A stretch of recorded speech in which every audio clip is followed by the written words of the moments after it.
circulation of the ears, they believe it works in cognition. Hopefully, yes, but if you want to give cognition, why don't you give the patient a cognitive rehabilitation also? Because that makes it easy, na? If it's like just like playing name, place, animal thing, it's like a memory test revision when you do cognition. And cognition is a very important part of your rehab purpose also. So only bombarding medicines don't help, na? So at some point of time, these things will also come into question. So basically, this is my take-home message for you all. So every case is different. There is no customized or a standard protocol yet defined by any of the societies. It is how Dr. Gauri ma'am had written about the migraine that does not have any other criteria. So that remains in all the diagnosis of vestibular disorder, which I told you in my opening slide, that is what Bharani keep on saying. So the more the symmetry, if either sides are working well, relatively lesser symptoms comparatively, then there are high chances of it being a peripheral vertigo, because if there is a stroke, there will be one-sided problem. So it goes other way around, that it is lesser of that fact. Central and peripheral vertigo will always have red flags, which is there in my following slide, which I am going to show you. Rehab is always going to be the important measure when we discuss about ENT-related vertigos, peripheral vertigos. And medicines will continue to be the adjuvant or the main line of treatment based on the diagnosis. So that's it with the drug therapy. If you all have any questions, please tell me. I am ready to answer. Because next all three, this is mine only. So tell me if you have any questions.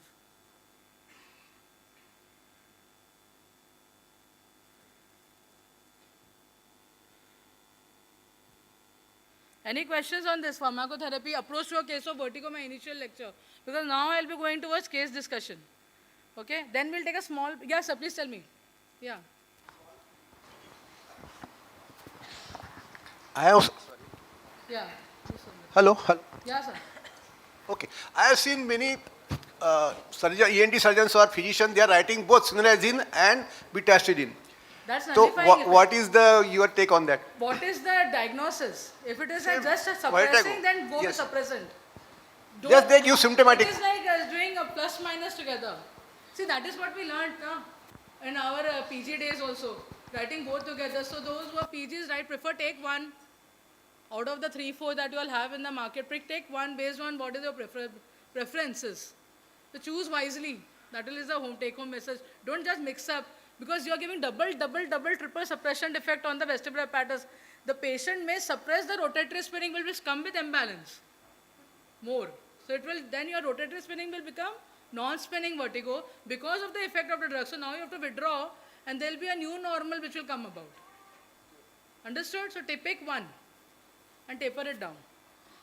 Any more questions on pharmacotherapy or approach to a case of vertigo? Because before I proceed to case discussion. Okay, fine. So I'm going ahead.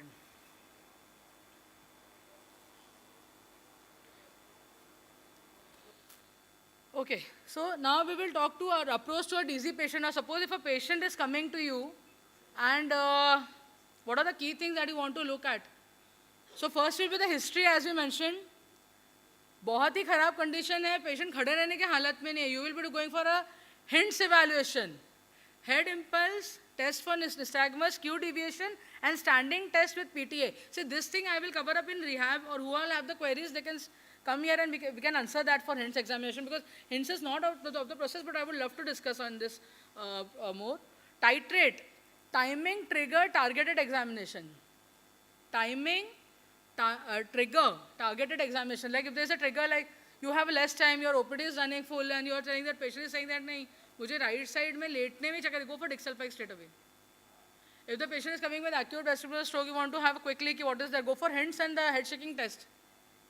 Provided the patient is ready to do that. Do your ENT examination, don't forget doing that. That's a basic, because you want to get rid of this ENT dilemma and the neurological disorder. So there will be targeted examination that you can do at that point of time. General examination if the time persists, but the moment the patient enters, you can make it out. When they are walking towards you in the OPD, you can make it out. They are bradykinesic, they are having slowness, they are having phobic gait, they are trying to catch someone while walking. So you come to know the moment they enter. It's like a wave of imbalance coming towards you. So you have to assess there and there. So nowadays they come with the stake, they come with 2 people, so you can make an assessment. Where is it going to go? Okay, there is a back end of the mind that, yeah, it is intuitive that this is going to be something like that. Then tuning fork test, neurotological examination, PTA. Now coming to peripheral and central vertigo. Now see, the peripheral vertigos are always sudden, okay, and the central vertigos are gradual. वो तो उसमें धीरे धीरे धीरे बिगड़ते जाएगा, जबकि आपकी जो पेरिफेरल वर्टिगो है ना वो कभी कभी स्पाइक्स देगा. Okay, the peripheral vertigo will be very severe, but the vegetative symptoms will be more, and here the symptoms will be less. Duration will be in seconds, this will be continuous. Direction of nystagmus, it can be unidirectional. That means the site that is getting affected, like sir showed on the spontaneous horizontal nystagmus, so there will be only a particular vector and the particular eyeball going towards the canal or going affected side. There will not be an opposite direction changing नहीं होगा. मतलब अगर कुछ right में जा रहा है तो राइट में ही जाएगा, कुछ लेफ्ट में जा रहा है तो लेफ्ट में जाएगा. राइट और लेफ्ट का कॉम्बिनेशन बना या ऊपर नीचे या वर्टिकलिटी का बना, it is central vertigo. In physics, we have learnt about vectors. See, if something is left in the motion, we are going straight and they are going downwards. There will be always two vectors when there is two vectors, one direction, that will be peripheral. And change in vectors with direction changing will be central. Always remember, you will get this even in migraineurs. They always have an atypical presentation. They will have spontaneous, they will have direction changing. You will think this patient has got stroke only now. Nothing. Nothing will come out and everything is okay. You can expect everything like that. Just remember these things. One direction, two vectors are your peripherals. Multi-direction changing and change in the vector angles will be your central vertigo. Neurological findings should not be there in peripheral vertigo. There will be there in central vertigo. Hearing loss, tinnitus, see that's an abnormal presentation because we cannot comment much about it because based on the ICA and PICA stroke presentation. Can't say. Okay? And nausea, vomiting features more frequently you find in peripheral. Like in cases of benign intracranial hypertension, what you will find is the patient when they get up, they feel like vomiting. So that can also be there even in just a central condition, right? Exchange in the pressure. So that is one thing that you will have to think over. So that is, the nausea vomiting factor can be there in majority of the time. So this is a generalized statement. This is not coming to one particular diagnosis, it's a generalized statement. So now case 1. So this was a 62-year-old female cook by profession came with complaint of giddiness while getting up and lying down on the bed. She was seen by a neurologist and was referred to an ENT or something, and she had gone to a vertigo specialist and then she came to me. She was practicing vertigo. 7 maneuvers were performed in 20 days. I wonder how every third day can you perform a maneuver here? Means you just kept on shaking the head of the patient. It's very strange. This is not a physiotherapy going on. The maneuver has to be standardized, and the maneuvers, see, Epley's gives result after 48 hours. It's a transient time. Simmons gives very fast results. Jacobino's is more delayed. You'll get the results only after 5 days. So it's shocking that this kind of expectations are coming from the maneuvers itself. Maneuvers take time to stabilize the patient and to get a clear results.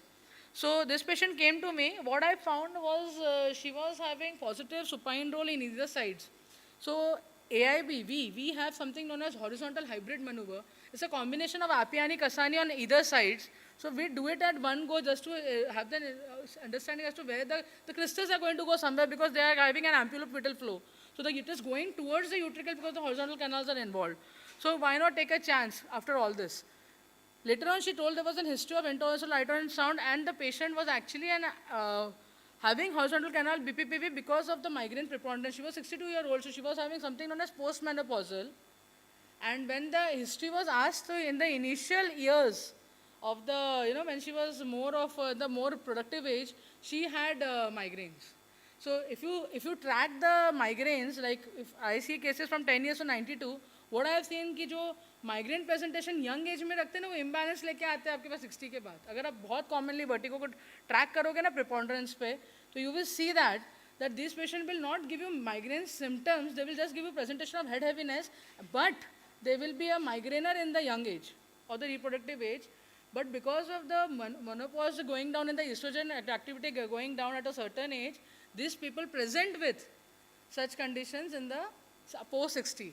So at that time, don't confuse it with your vestibular causes, non-vestibular causes. The textbook says rule out the neurogenic and the cardiogenic at that point of time. But then everything is done and dusted, then comes under this. Okay? So anti-migraine, the vertigo stop. We also gave a VR. Now, this I want the audience to give me some answers. 65-year-old man with old stroke on aspirin and telmisartan woke up feeling dizzy, unsteady, especially on trying to get up and walk. GP immediately sent for admission. BP was 130/90, pulse was 90, no neurological deficit. Any guesses? Guesses from the audience? Yes, it was a case of orthostatic hypotension and Fall after getting from the bed, and he became little unconscious. He was referred to cardiologist, he was referred to neurologist, and he was referred to ENT. All three have ruled out. Fortunately, in time he could reach to the general physician, and he done the simple test of postural blood pressure measurement. So I think take home message really, after thinking about all the different causes, the simple test you can examine the blood pressure in the standing posture and in the lying down posture, that can help to rule out very important thing, because in that case fortunately he has no injuries. Yes. If somebody falls, and one important thing, he has not closed the door of his bathroom. Otherwise this is one of the difficult things. The person have gone, wife think one after one, husband abhi lota nahi, then you broke or something. So I think take home message, especially the person who are above 60, please do not lock, forget about the size and everything. You will life maybe in the danger. So I think this is recently, I just 1 week back, my friend I was out of station. So he phoned me, bola sir, please go, and so he was saved his life. So this is message from me. so basically sir has said an absolute thing which is highlighted. So ortho